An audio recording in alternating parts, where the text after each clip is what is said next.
विकटोत्कटसुन्दरदन्तिमुखं भुजगेन्द्रसुसर्पगदाभरणं गजनीलगजेन्द्रगणाधिपतिं प्रणतोऽस्मि विनायकहस्तिमुखम्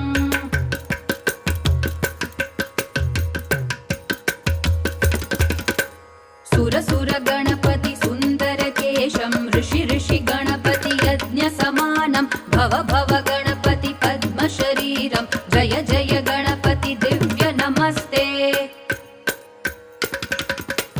गजमुखवक्त्रं गिरिजापुत्रं गणगुणमित्रं गणपतिमीशप्रियं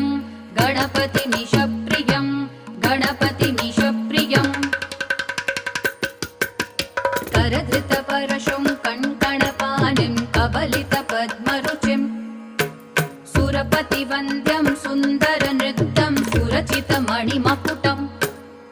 प्रणमत